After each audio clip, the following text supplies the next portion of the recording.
Assalamualaikum warahmatullahi wabarakatuh. Halo teman-teman semua. Bertemu lagi bersama kami di Posma Podcast Mahasiswa. Bersama saya Intan Ananda Pradiva, staf magang keilmuan yang akan menjadi host pada podcast kali ini. Di podcast kali ini kami akan membahas suatu topik yang menarik nih tentunya, yaitu tentang Gen B, generasi baru Indonesia. Seperti pada podcast yang sebelumnya, kita akan sharing-sharing nih dengan tema dan narasumber yang menakjubkan. Perlu kita ketahui ya teman-teman, bahwa program beasiswa ini memiliki beberapa jenis, salah satunya yaitu program beasiswa Bank Indonesia. Kebetulan banget nih, kali ini saya nggak sendirian, saya akan ditemani oleh narasumber kita yang sudah pernah mengikuti program Gen B, Kak Febita Tria Safira. Halo Kak Febita. Halo. Kak Febita gimana nih kabarnya? Alhamdulillah baik. Oke, sebelum mulai mungkin boleh nih Kak teman-teman di rumah disapa dulu. Oke, halo teman-teman semuanya, sobat podcast Posma. Gimana nih kabarnya? Semoga dalam keadaan sehat walafiat ya. Saya Febita Tria Safira, anggota Gen B Purwokerto tahun 2023. Nah, oke teman-teman, mungkin itu sapaan singkat dari Kak Febita ya. Mungkin langsung aja Kak kita mulai. Kak Febita, aku mau nanya-nanya nih. Sebenarnya Gen B itu apa sih dan biasanya durasi dari program ini tuh berapa lama nih Kak? Oke, buat teman-teman semuanya nih, Gen B itu adalah singkatan dari Generasi Baru Indonesia, di mana para penerimanya merupakan mahasiswa dan mahasiswi yang telah mengikuti program seleksi penerima beasiswa dari Bank Indonesia sendiri. Jadi Gen B itu berada di bawah naungan Bank Indonesia dan durasinya itu biasanya adalah 1 tahun. Oke, berarti Gen B ini tuh suatu program beasiswa naungan Bank Indonesia ya Kak ya? Iya, betul.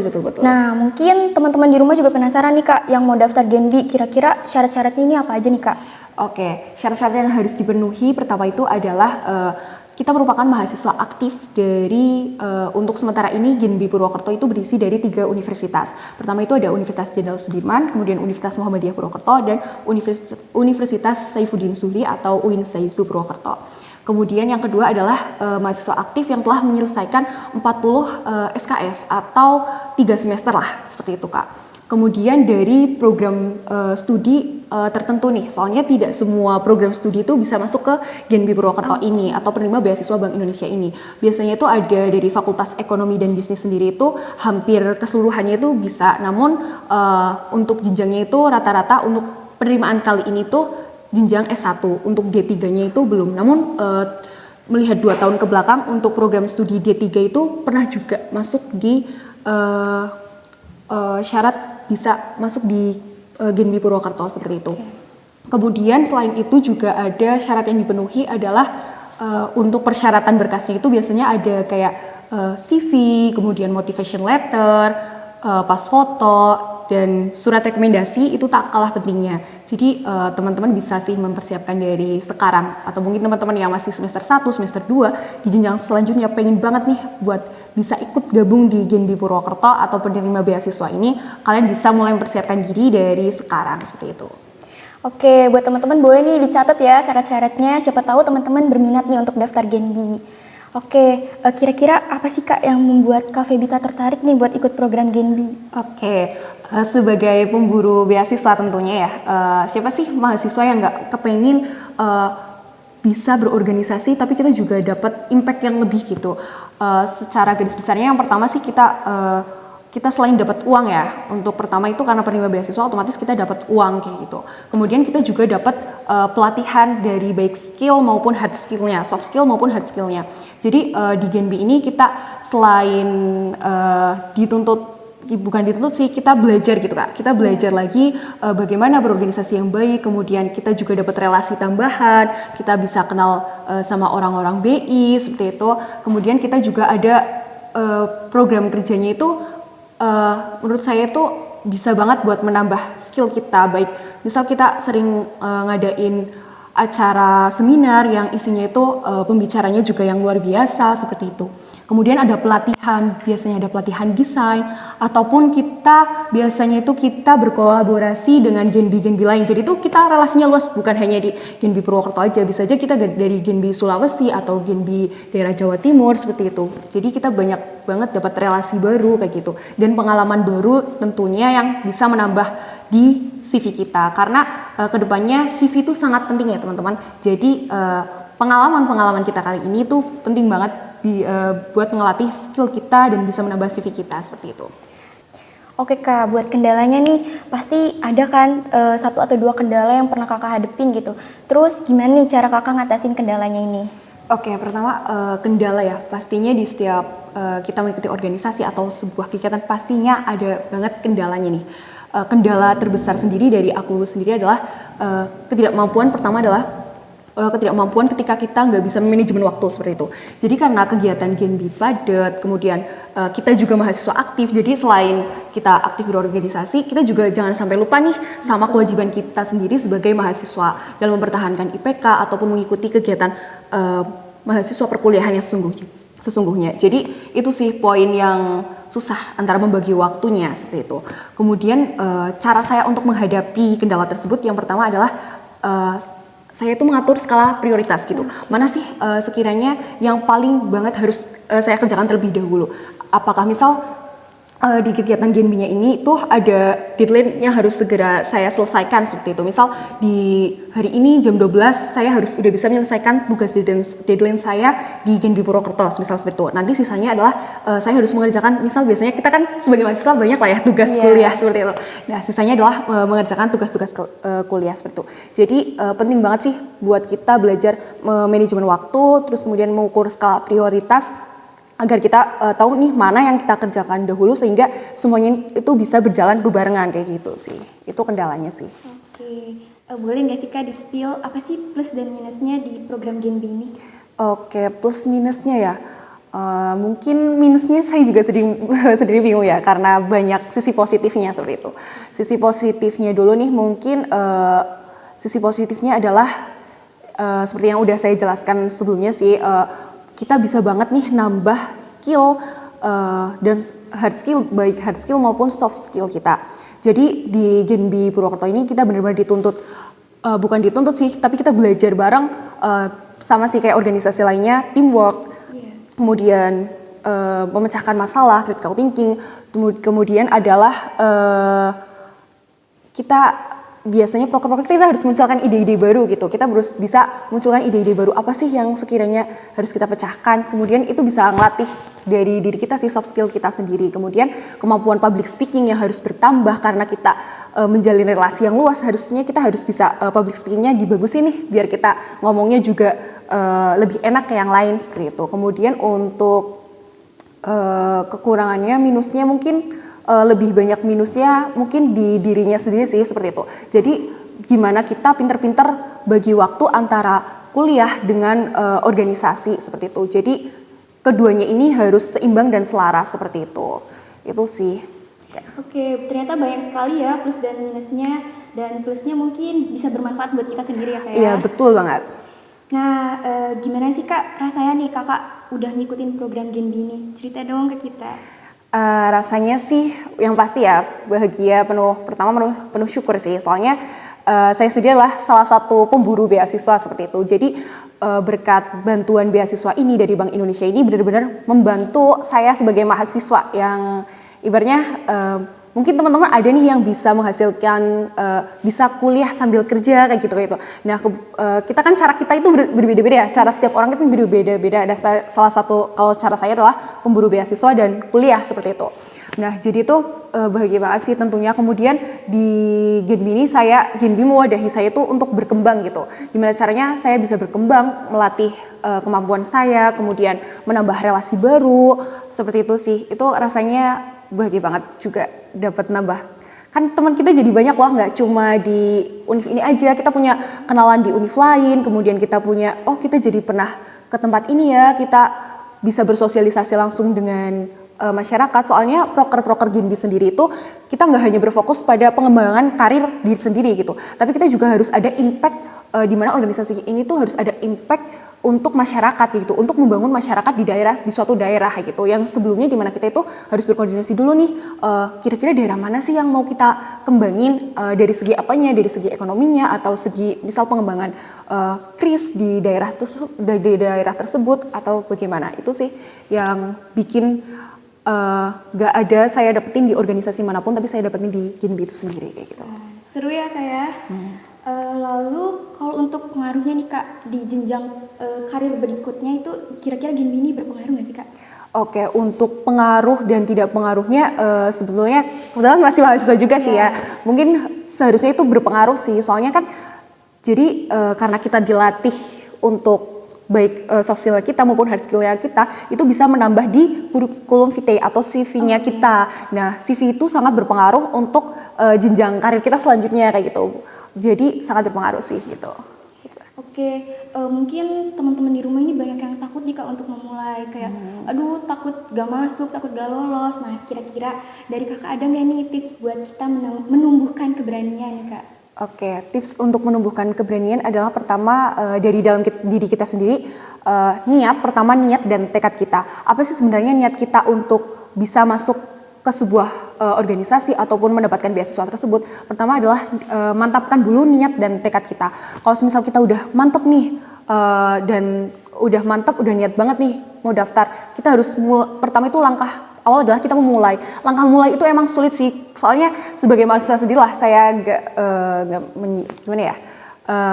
nggak menolak gitu. Bahwasanya kadang kita tuh males dalam mengurus. Kadang kalau misal urusan berkas hanya sepele pun kita males kan, harus ke sana kemari. Nah, kalau untuk mengurus berkas beasiswa ataupun apapun itu, kita tuh harus benar-benar dituntut untuk gesit untuk kesana kemari untuk mengumpulkan berkas, kemudian waktu pendaftaran yang gak panjang. Buat teman-teman nih semuanya, untuk sepengalaman saya beasiswa apapun itu mesti jangka pendaftarannya itu nggak panjang gitu. Jadi teman-teman tuh harus bisa mempersiapkan diri lebih dari awal untuk mempersiapkan berkas apa aja sih yang harus dipersiapin. Nah, kalian udah mulai mipil-mipil nih, udah mulai mencicil. Biasanya itu yang paling umum adalah CV maupun motivation letter. Nah, bisa kalian untuk mencicil dari jauh-jauh hari, kemudian mempersiapkan IPK yang bagus, nilai yang bagus untuk mempersiapkannya. Jadi waktu hari H mau udah pembukaan dibuka, kalian tuh udah ada persiapan loh. Aku ini udah memenuhi nih, syarat ini udah memenuhi nih, tinggal kita print aja gitu, tinggal syarat-syarat sisanya. Kemudian yang pastinya adalah semangat untuk bisa yakin bahwa diri sendiri itu kalau kita berusaha, insya Allah kita itu bisa gitu sih. Oke, jadi poin utama dari membangkitkan keberanian ini yaitu tekad ya Kak? Iya, betul banget, tekad. Oke, kalau untuk benefitnya nih Kak, selama Kakak mengikuti program Genbi ini, apa aja sih yang udah Kakak dapat?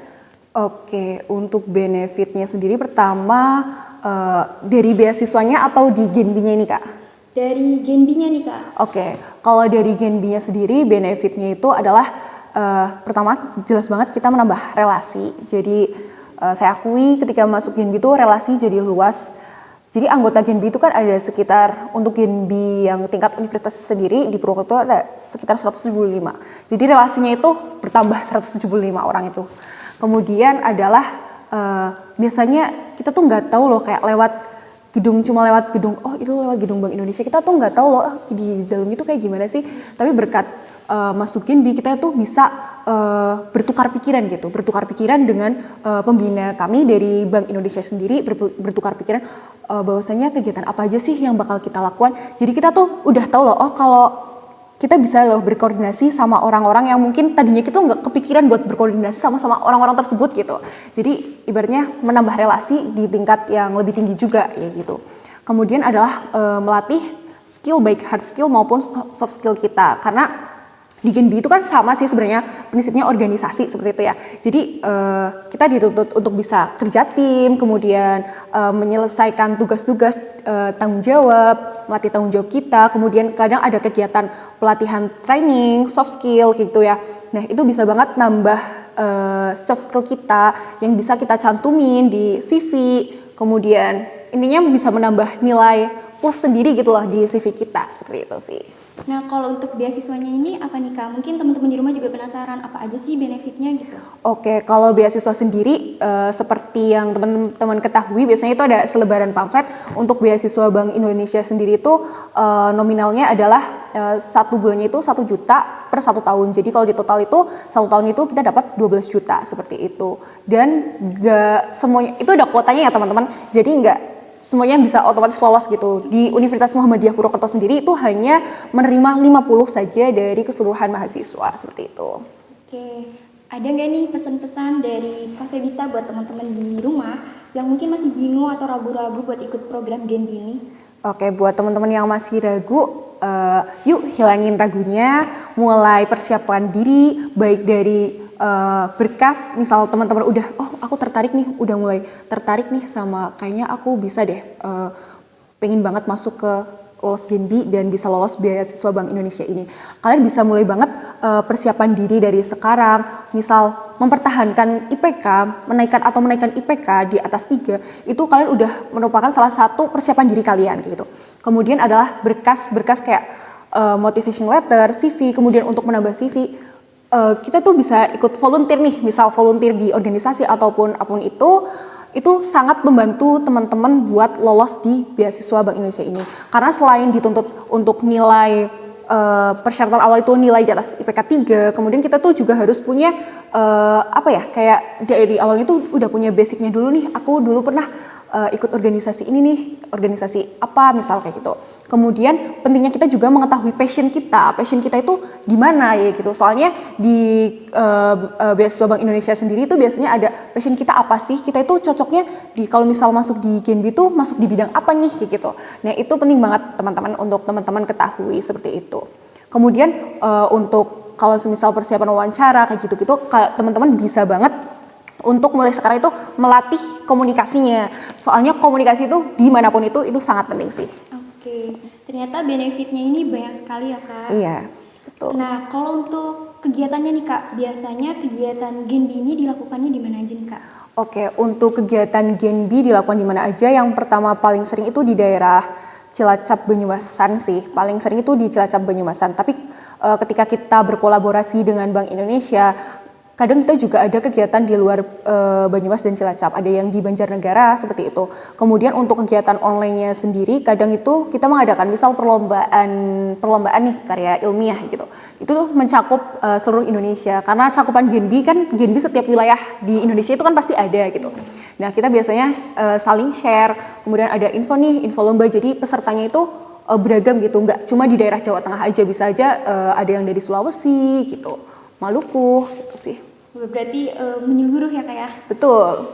Nah Kak Febita ini kan sudah pernah mengikuti nih program Genbi. Mungkin ada nih tips-tipsnya buat teman-teman di rumah supaya bisa lolos seperti Kak Febita. Oke, tips-tips buat kalian bisa lolos di beasiswa Bank Indonesia. Yang pertama adalah berkas sih. Pertama tahap awal banget itu berkas. Kalian persiapkan sedini mungkin terkait berkas. Misal nih, kalian sekarang di semester 1 ataupun 2, kalian udah bisa banget nih lihat postingan di IG kemahasiswaan atau IG Bank Indonesia sendiri atau IG Genbi Purwokerto sendiri. Kayak berkas apa aja sih yang harusnya kalau misal udah waktunya aku bisa daftar, berkas apa aja yang harus aku penuhi. Soalnya itu nggak jauh beda ya teman-teman. Jadi berkas-berkas biasanya itu nggak jauh beda gitu. Jadi kalian udah bisa mempersiapkan. Yang pasti banget itu ada biasanya CV dan motivation letter. Kemudian nilai IPK di atas 3 itu tidak kalah penting seperti itu.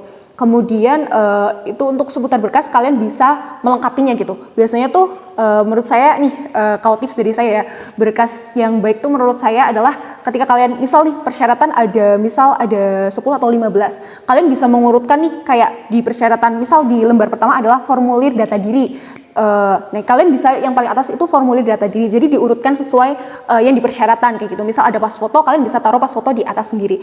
Jadi itu biar berkasnya rapih seperti itu. Kemudian untuk penulisan motivation letter itu kalian bisa juga biasanya tuh yaudahlah yang penting jadi mikirnya seperti itu. Tapi kalian bisa merapihkan dulu. Kalau misal kalian bingung motivation letter tuh apa sih, kalian bisa searching di media sosial sekarang kan banyak ya. Kayak ataupun pelatihan, motivation letter yang baik itu kayak gimana, kemudian CV yang baik itu bagaimana. Kadang tuh ada penulisan CV di skill itu yang misal communication itu biasanya dalam bentuk garis sekian ataupun titik-titik sekian gitu kan. Kita itu kan nggak bisa, cukup ditulis aja skillnya apa seperti itu. Itu pertama untuk berkas ya. Kemudian untuk di berkas juga biasanya ada surat rekomendasi. Nah teman-teman bisa mulai mencari, aku bisa dapetin surat rekomendasi ini dari mana seperti itu. Kemudian biasanya kalau di FEB sendiri nih, FEB UMP, kalian itu bisa minta ke TU seperti itu. Jadi teman-teman bisa nih mulai gali-gali informasi lebih lanjut. Kemudian untuk wawancara sendiri, nih yang biasanya lebih menarik sih. Wawancaranya itu kita langsung dari pihak Bank Indonesia. Nah, itu yang biasanya bikin kita itu suka blank seperti itu. Karena walaupun kita udah belajar, tapi itu kadang kita blank karena kita merasa minder, aku bisa nggak ya? Kayak takut nggak bisa jawab. Nah, ketakutan itu yang biasanya bikin kita ngeblank. Teman-teman itu bisa banget langkah awal kalau misal masih belum berani untuk berbicara di depan, bisa untuk berlatih berkomunikasi depan kaca gitu. Berkomunikasi yang baik di depan kaca, ataupun kalau misalnya bersama teman untuk melatih berbicara. Kemudian adalah yang tak kalah pentingnya adalah dimanapun kita mau mendaftar, entah itu magang ataupun apapun itu, kita harus tahu nih, misal beasiswa Bank Indonesia sendiri, kita harus tahu dong siapa yang memberi beasiswa Bank Indonesia ini. Kan otomatis Bank Indonesia. Bank Indonesia itu apa? Kita tuh harus tahu Bank Indonesia itu apa loh. Isi-isinya itu apa, tugas fungsinya itu apa aja. Jadi kita harus memahami dari Bank Indonesia sendiri. Kemudian selain Bank Indonesia, kita juga harus memahami, selain kalau misal nanti kita udah menerima beasiswa Bank Indonesia, kita tuh jadi apa? Selain mendapatkan benefit uang, kita dapat apa? Ternyata ada nih organisasi yang namanya Genbi. Nah, Genbi itu apa? Kita juga harus tahu, teman-teman. Jadi nggak sekedar pertanyaan-pertanyaan individu, tapi kita juga ada pertanyaan-pertanyaan dari yang terkait seperti itu, gitu. Pengetahuannya kita tentang Bank Indonesia dan Genbi Purwokerto. Teman-teman bisa banget buat melatih itu sedini mungkin. Kemudian untuk persiapan wawancara, teman-teman bisa banget datang 30 menit sebelum yang dijadwalkan. Jadi itu untuk mengurangi rasa gugup dalam diri gitu loh.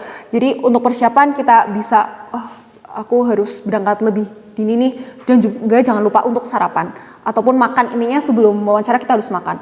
Soalnya mungkin saya sendiri mengaku ya, kalau misal wawancara di Bank Indonesia seperti itu cukup, menurut bagi saya itu cukup menegangkan karena kita langsung ditanya oleh yang paling berpengalaman dan paling tahu gitu, ibaratnya paling tahu dari Bank Indonesia sendiri seperti itu. Itu sih, dan apalagi ya, teman-teman juga jangan lupa untuk berdoa sih, itu juga penting.